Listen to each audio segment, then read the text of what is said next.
score, trying to come in alone. Shoot! Score! Score! Score! He got it good! He got it good, baby! He wins it for the Lightning! 5-4 in overtime! Taylor the shot, redirected, score! Game 7, Montana St. Louis! We are going back to Tampa Bay! Cavalier spinning. Cavalier looking. Trying to drop it off. Brings it in himself. Left it in the middle. Shot.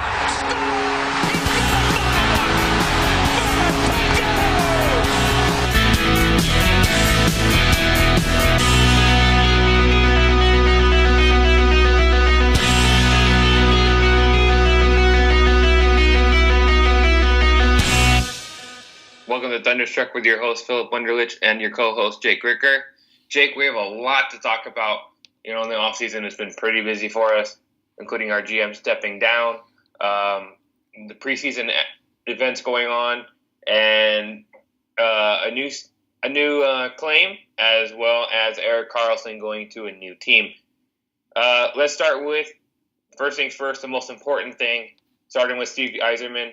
He's stepping down, bringing in Julien Brisebois, and I think this is a interesting move. I mean, I would like to see Steve Yzerman kind of finish out the year, finish out his contract, but we don't really know what's going to go on behind the scenes. What do you think about it? Yeah, this was a really shocking move, to say the least. None of us really saw this coming. This kind of just came out of left field. He does have a year left on his contract. The good news, I think, here is that, let's remember, he's not officially leaving. He's just stepping down to an advisory role, so he is going to be with the team and working with Julien to hopefully get him set up and ready to go. And Julien has been working with him for a while as well, which is good to know. This is just really odd. I really don't know why he did it. It sounds like he's going home to Detroit to spend more time with his family. My question is, you start to ask yourself, is he going to get another job after this? Because they mentioned in the conference that the reason he stepped down was because this job was just too demanding. As we know, the Lightning, the goal is to win a Stanley Cup right now. That is the expectation. So, and this is a very high-level club.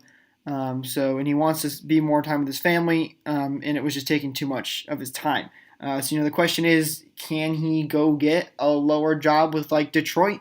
To me, that would be really weird, honestly, personally, because, I think it would just be weird to step down. That's something you could do once your contract expires and then move on to Detroit. I think just the timing of this and when it happened is what makes this, we really don't know. We don't know why.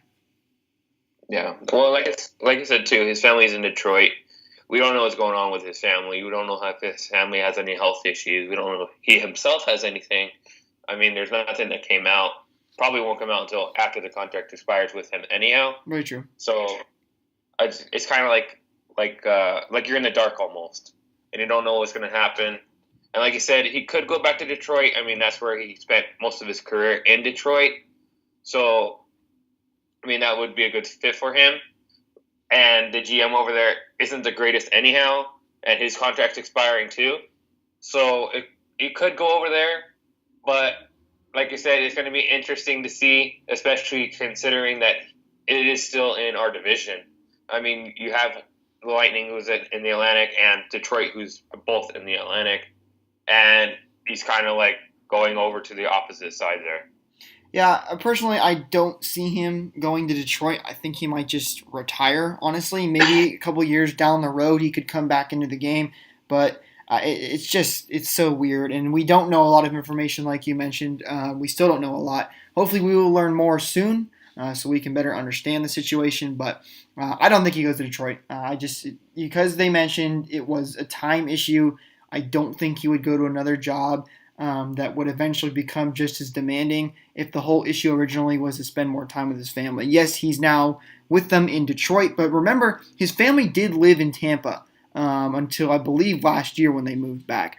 So an unfortunate situation nonetheless, but on the bright side, as I mentioned before, I think Julien is going to be really good for us. He's worked with Yzerman for a long time now. and he's going to have him as an advisor role while he takes over as GM here, which is going to be really nice. So I think, from an organizational perspective, I think everything's going to be okay. We'll be just fine. It just stinks to see a legend like him have to go.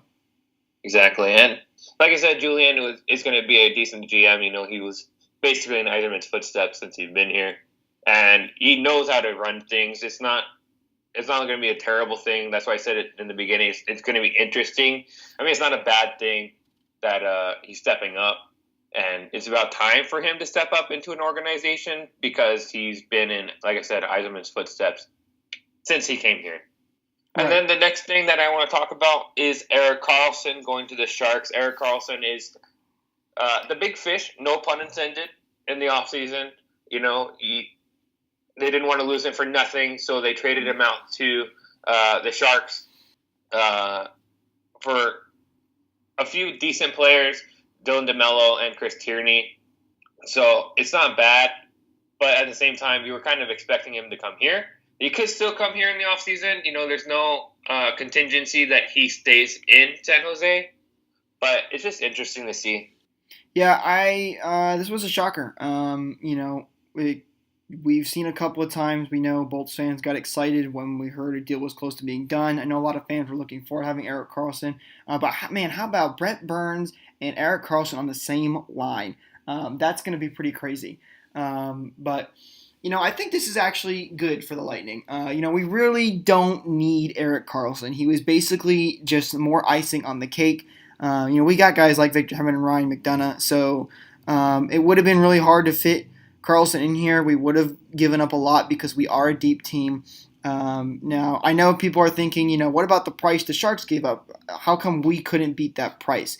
Well, we saw in the trade with the Sharks is that the Senators specifically stated that if the Sharks were then to flip Karlsson to the Lightning, or I believe it was the Toronto Maple Leafs, it was the other team, that they would then have to send another first-round pick. So I think this was Ottawa saying we don't want Erik Karlsson going to the Lightning or Toronto in our division. We want to make sure he stays out of our division.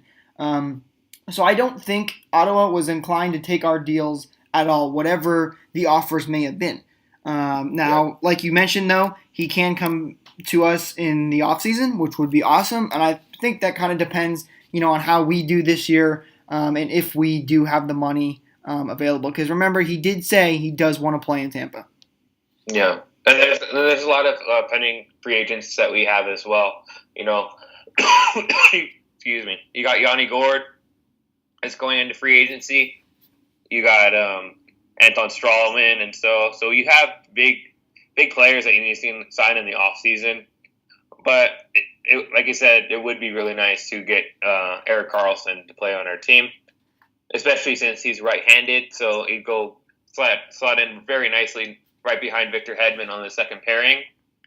But at the same time, do we have enough money? We talked about this many times before. We have it, but it would be difficult considering the players that we need to re-sign. Correct. And another positive we can see out of this too is he is in the West now, so we do not have to face one of the elite defensemen in this league as often as we would have before. So that's always nice to know. Yeah, exactly. And that like you said before, the Sharks did that because, with trading Hoffman over to the Sharks and then them flipping it over to the Florida Panthers, it's just a precautionary thing for them. And the next thing that happened is Jake Dotchin. They're basically trying to say, hey, Jake, you're not progressing the way you want, the way that we want you to. And they're throwing him and saying, hey, here's a waiver, and we're trying to get rid of you. What do you think about this, Jake? Like, do you think that Jake Dotchin is being treated unfairly? Do you think that he should be progressing better than he is currently? What do you think? I definitely don't think he's being treated unfairly. I personally really like this move by the Lightning. I think this is them coming in and saying, hey, listen, this is not a joke here. We are here to win a Stanley Cup. We are here to go all the way. And if you're not going to take this seriously, you're not going to be a part of this team. From what I have heard, it sounds like he came in overweight and was not prepared for training camp. And it sounds like this has been an ongoing issue. So I like this move by the Lightning. I think this is them putting their foot down and telling everybody too, like, hey, we're not messing around. We're going all in. We're winning the cup this year, which is good to hear from a fan's perspective. Jake Dotchin, as much of a great player as he is, he did have a lot of problems. He got a little feisty sometimes, a little too much, as we saw before. Which is always good. Don't get me wrong, but I don't think he just fit in on this team as much as some of these other guys do. And we do have tons of other depth that can step up and replace him. For example, Slater Cuckoo, I'm sure he's actually kind of excited about this because he may have more of a chance to get in with this team now. So, I like this move by the Lightning, and I don't think it affects us that much. Yeah, speaking of people that might make the team, we had the preseason, and preseason is always a chance for people to make the team. And, you made some few cuts this morning after the preseason games. But Volkov, Cernak, and Matthew Joseph are still playing with our team throughout this preseason. Do you think that any of them would make the team? Absolutely. I could definitely see Volkov making this team.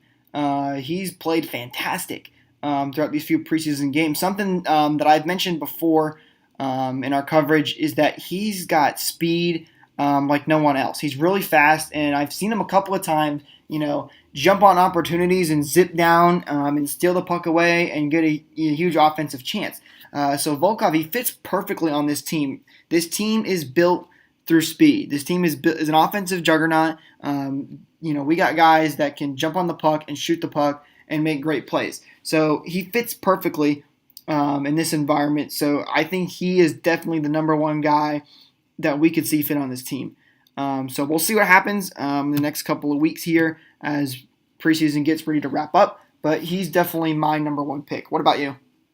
Yeah, I think Volkov would be really nice. I mean, I didn't really watch as many games because of work. For those that you don't know, Jake is one of the guys that covers the games the most because of my job. But it's what I saw of him the very first game, I thought he played pretty decent, and like I said, not even decent. I'd say they played really good. But you saw his speed, you saw his playmaking ability, you saw that he carries the puck. It's phenomenal, and I'd like to have him on our team. But like Luke, one of our other writers, said this morning, I don't know whether he would, be able to fit in our team, considering that we only really have a couple roster spots open, and they're more a bottom six. And I don't know if his progression would be, put on a standby, I guess you can say, because he would be a bottom six guy rather than what he should be as a top six guy, playing with, let's say you put him in with Stamkos and Kucherov like he was in the preseason. So, that would be a perfect combination right there. And we have Miller there right now, so we'd have to make several changes in the lineup. And I don't know if we would be able to do that. What do you think? I think we can definitely fit him in. No problem at all. We saw that at the start of last year when the Lightning were really jumping up lines, especially when Miller and McDonough came over, trying to find the right fits. We are going to have a few roster spots open for sure, I believe, especially with Callahan being out. So I definitely think he could fit on this team. Where he fits on this team, that's hard to say. Obviously, I think that would take a couple of games with Cooper trying to find out what line he fits best on. But as for, stopping his progression, I don't think that would be the case that much because it does seem as he's ready to play. And, once a player is ready to make this jump to the NHL, you got to start putting him in there. He'll probably struggle a little bit if he does get to make the NHL team and play his first couple of games. But, you got to learn at some point to play in the NHL, and you can't do that by always playing in the AHL. So he's shown signs that he can do it. So I definitely think we could make this work, absolutely. And even if he doesn't, I believe he'd be the first guy on call-up if we have an injury. Absolutely. I agree. But like I said, the preseason has been decent to us. I mean, we've gone 2-2. We lost the first two games against the Carolina Hurricanes, one being at home. But it's kind of interesting because we won the last two, against Nashville, and it was in Nashville. You would think that it would be the opposite. Carolina is not a great team. Like, they're decent, but they're not a great team. And Nashville has been competing for the Stanley Cup the last few years, so it's kind of interesting. I mean, I know it's preseason, and, you can't really dive too much into it, but it's interesting. What do you think? Yeah, right. And you have to remember it is preseason, so we had a lot of rookies trying to make the team, showing what they can do. But it is. We did not play good against Carolina at all. I think what you saw here between Carolina and Nashville are two completely different Lightning teams.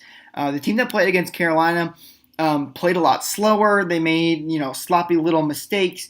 But the team that played against Nashville had the speed. They had the energy. They were jumping on opportunities when they got them. There were a couple little things they struggled with, but of course that's going to happen in any game, especially during preseason. But I think it's just a matter of how the Lightning, jump into a game like this. I don't think it's a matter of who we're playing against. It's all up to us. And we've seen this in the regular season before as well. It's a matter of, are they going to be aggressive? Are they going to jump on opportunities? Are they going to make these little sloppy plays when they're on the offensive zone? And, that obviously goes for any team.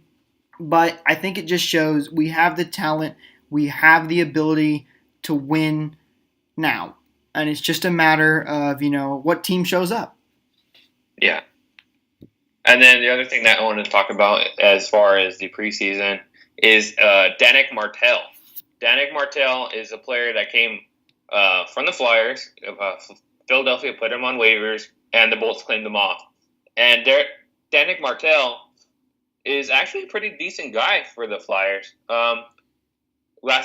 He skated in 4 games with the Flyers last season. But in the AHL, he put up 40 points, 25 goals, 15 assists in 59 games. So I don't think that's that bad. No, not at all. And having him play last night, I think he did pretty well. What do you think? Yeah, I'm excited to see how he's going to fit on this team as we go on. He's played really well from what we've seen when he was with the Flyers organization. He had 119 points, I believe. So, he's almost a point per game player. And he's a young guy with speed, 23 years old, 3 straight 20-goal seasons in the AHL. So he's, he reminds me a lot of Yzerman, who is also from the QMJHL. Both guys are offensively minded and can score a lot of goals and get a lot of points. So, I think it'll be very fun to see how those two guys specifically develop.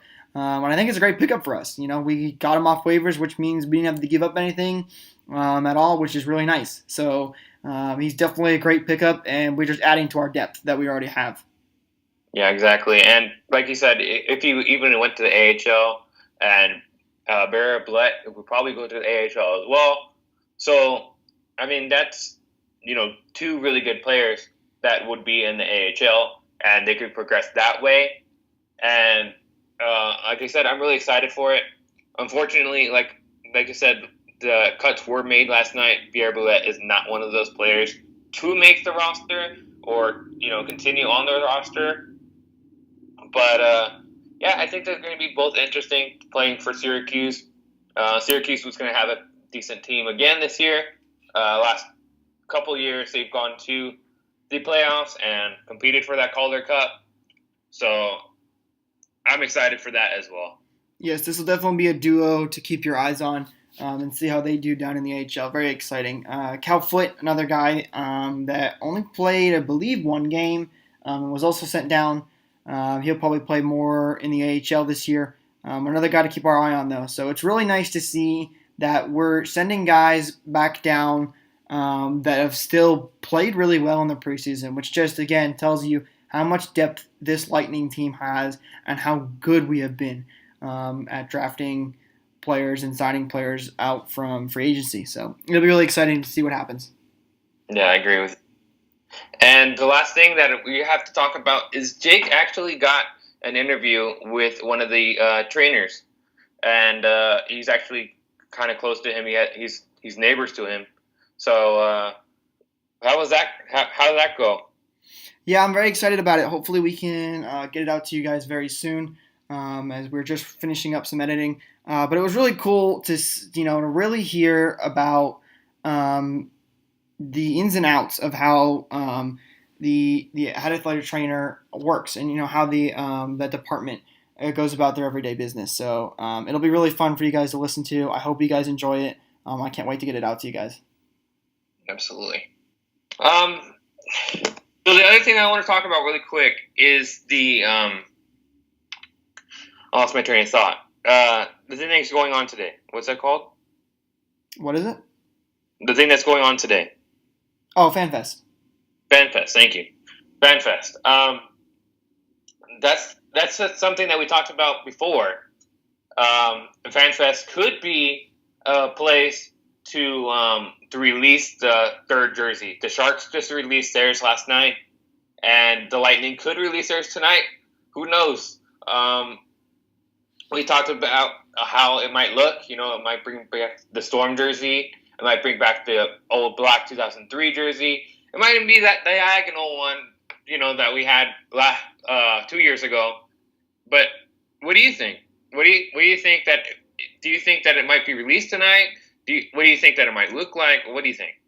I definitely think tonight would be that would make the most sense. FanFest, everybody's there, everybody's excited, getting hyped for the season. So I believe, as of right now, we have not heard anything that it is even gonna be released today. So we'll have to wait and see. There, we really don't know. But I definitely think they're gonna go with a throwback. We've continued to see these trends of throwback uniforms. So whether they go down the Storm jersey route, or if they go down the old school with the new school look route, it's really hard to say. Personally, I'm hoping for a old school, new school look, but we'll see what happens. But I definitely think any day now, we're going to get some news on what these third jerseys are going to look like.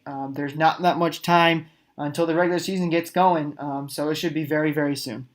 And aesthetics, the only thing they did say about our jersey is that it is most likely coming out this season, and not only that, but it's going to be black. That's all we've heard so far. Yeah, I'd be shocked if we don't get it this season. That would really surprise me. It wouldn't make sense for all these other NHL teams to have their alternate jerseys and for us not to have one. It just doesn't make sense. And you mentioned the black. That leads me to believe we're gonna have a jersey that has that color scheme of our original jerseys with our new logo, which personally would be amazing, I think. Yeah. So that's all we got for this episode of Thunderstruck, and Jake will be posting the interview shortly.